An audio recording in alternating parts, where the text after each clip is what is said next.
अज्ञानतिमिरान्धस्य ज्ञानाञ्जनशलाकया चक्षुरुन्मीलितं येन तस्मै श्रीगुरवे नमः। नमो विष्णुपादाय कृष्णप्रेष्ठाय भूतले श्रीमते भक्तिवेदान्त स्वामिनीति नामिने। नमस्ते सरस्वते देवे गौरवाणी प्रचारिणे निर्विशेष शून्यवादी पाश्चात्य देशतारिणे।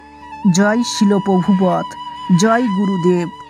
हरे कृष्ण ভক্তবৃন্দ, আমরা আজ এই 2025-এর শুভ দিনে জেনে নেব স্থিতিপ্রজ্ঞ ব্যক্তি কে, যা স্বয়ং ভগবান শ্রীকৃষ্ণ গীতাতে বলেছেন।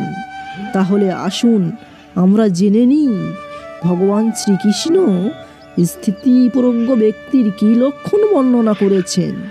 ভগবান বলছেন, হে মহাবাহ, যার ইন্দ্রিয়গুলি ইন্দ্রিয়ের বিষয় থেকে সর্বপ্রকারে নির্বৃত্ত হয়েছে তিনি স্থিতপ্রজ্ঞ। অর্থাৎ ভগবান শ্রীকৃষ্ণ এখানে বলতে চাইছেন কেবলমাত্র কৃষ্ণ ভাবনা অথবা ভগবানের অপ্রাকৃত প্রেমময়ী সেবায় সমস্ত ইন্দ্রিয়গুলিকে নিয়োজিত করার মাধ্যমে ইন্দ্রিয় তর্পণের বেগগুলি দমন করা যায়। যেমন উচ্চতর শক্তি প্রয়োগ করে শত্রুদের দমন করা যায়, ইন্দ্রিয়গুলিকে তেমনই উপায়ে দমন করতে হয়।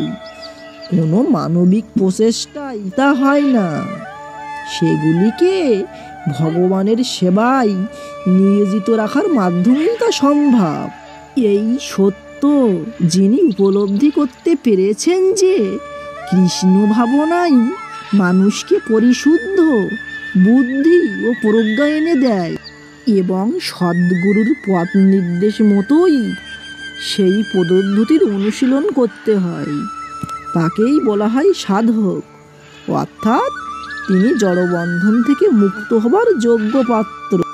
অর্থাৎ আমাদেরকে সবসময় গুরুর নির্দেশ মতন চলতে হবে।